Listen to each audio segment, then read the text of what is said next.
Today, we are counting down the top 10 most valuable and historically important Marvel comics of the year 1991. Let's dive in. Number 10 most valuable book of the year, Silver Surfer, number 45. It also ranks as the 99th most valuable Marvel comic of the 1990s. This book features a Thanos and Mephisto appearance. Print run estimated at only 156,000 copies, which was low for a Marvel print run at this time. On the Census, very few copies graded, only 91 in all grades. There are 55 copies grading 9.6 or higher. Heritage has only ever sold one copy of this book on its own in the last 21 years. At this time, Marvel Comics had a $1 US cover price. This is a very classic cover of Thanos. Using the Overstreet annual price guide, we can see that in low grades, the prices have been stalled, and only in higher grades has the book had a slight bump recently as interest grows for this book as it passes the 30-year age mark. On the Census, we have 35 9.8s and 20 9.6s. Ranking number 9 of the year is Uncanny X-Men 282.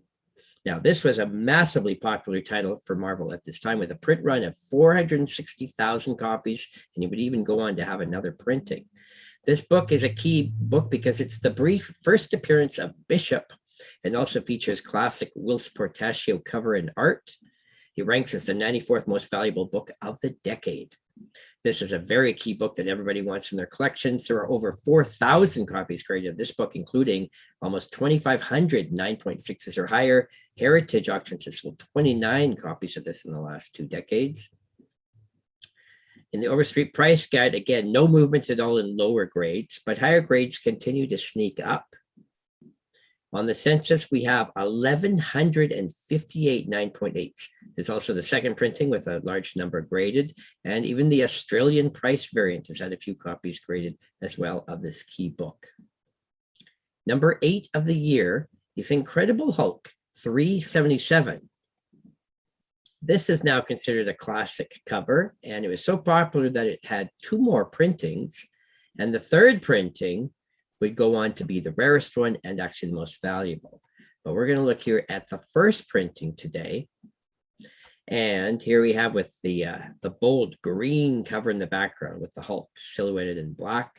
Doc Samson and Ringmaster appear in this issue. It's got Dale Keown cover art, Bob McLeod and Dale Keown interior art.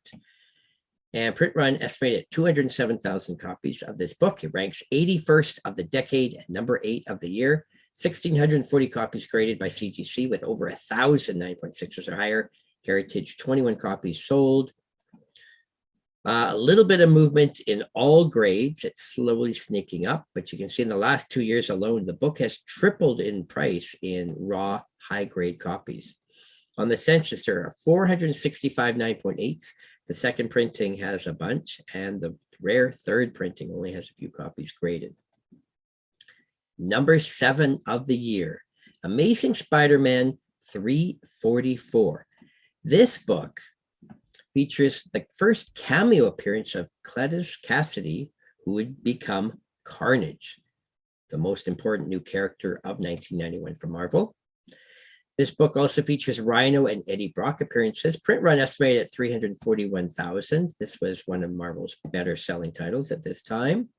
Ranks 55 of the decade, number 7 of the year, 2,800 copies graded by CGC with almost 2,000 9.6s or higher. Heritage has sold 38. Green background cover, a little bump in prices in all grades combined. The book is consistently moving up every year.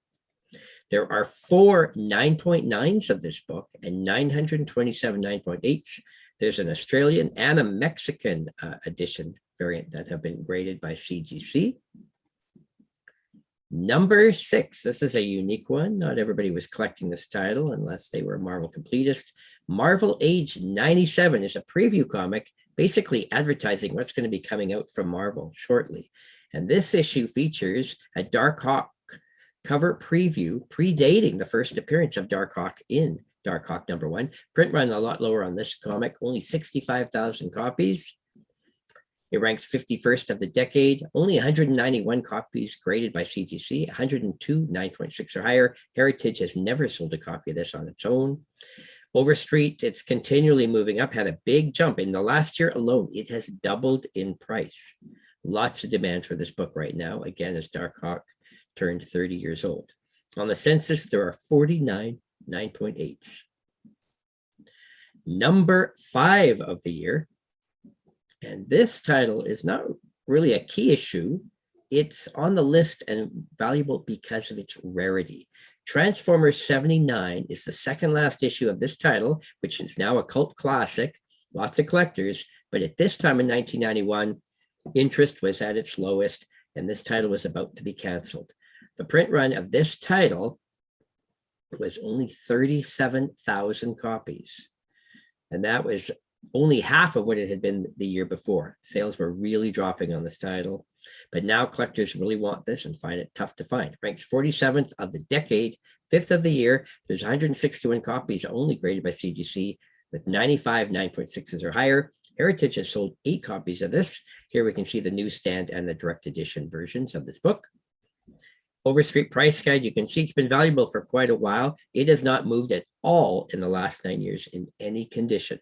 However, check out the gpanalysis.com to see how those super high grade CGC copies are selling for. Also, eBay ended sold auctions. You can see if the 9.8s are bringing record prices. On the Census, there are 45 9.8s.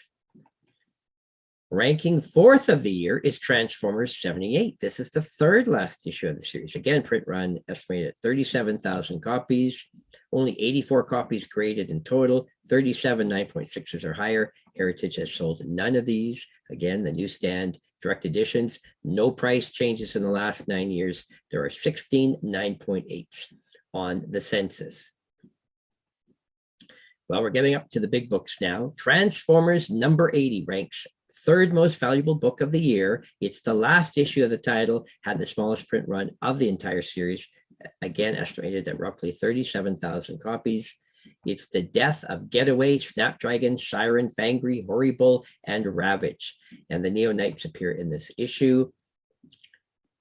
It ranks 29th of the entire decade. There are 468 copies graded by CGC. A lot more people want this final issue. There are 190 9.6s. Heritage has sold 3 copies of this. This book has had a little bit of growth in mainly high grades in the last few years, but currently it is stalled again at $80 for a 9.2 raw copy. There are 81 9.8s on the Census. Number 2 of the year. This is a shocking one for most to see this ranking so high. But yes, Alf number 48 ranks as the number 2 most valuable Marvel comic of the year, simply because it has a sexy, suggestive cover. You can decide what you think this cover is all about. But print run estimated only 13,000 copies of this. This was a kid's title, and the print run was very small because we're already up to the 48th issue. It ranks 26th most valuable of the decade. Solid blue background cover. Here's Alf and the seal. So, novelty gimmick cover. People think it's funny, shocking. It's now valuable due to that. Very few copies for sale. 163 copies graded in total. There are 36 9.6s or higher. Heritage has sold 1. If you go on eBay and look up this book right now, you'll see prices are generally at least 10 times guide for raw copies.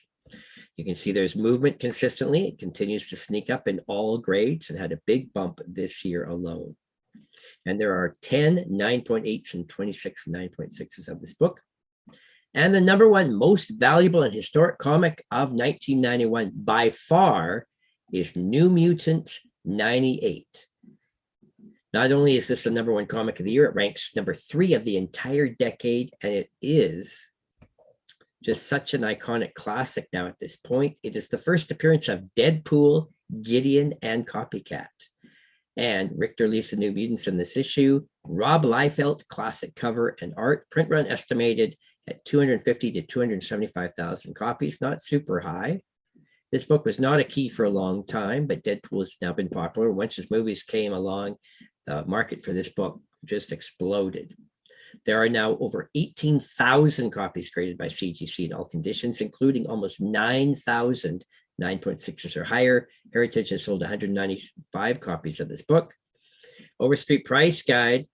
It's been a slow mover in the last couple of years, but when the first movie hype came, you can see the book went crazy. In the last 8 years, the book has more than tripled in prices. On the Census, there's one copy grading at 10.0, 12 grading in 9.9, and 3,500 copies grading 9.8. There's even an Australian price variant with a bunch of copies graded, including one 9.8. Now let's compare these 10 books on the CGC Census to see which ones are truly the common ones, the popular ones, and the rare ones. So New Mutants 98 by far is in the lead with 18,000 copies, followed by X-Men 282 with 4,000 copies. And after that, Spider-Man 344 with almost 3,000 copies. At the other end, we get some really rare books. Transformers 78 has only 84 copies graded. Alpha has only 163. Silver Surfer 45 has only 91. So there's some really low numbers on the Census. Super high grades, the New Mutants 98 has a 10 and 12 9.9s. The other books that are lucky to have a 9.9 is Spider-Man 344. After that, of course, 9.8s become common on all books. But again, New Mutants 98 is way in the lead. Alf 48 is the rarest with only 10 9.8s. So there you go, complete breakdown of the Census for the top 10 most important books of 1991. Thanks for watching this video. Please subscribe. We'll see you again next week. Thanks.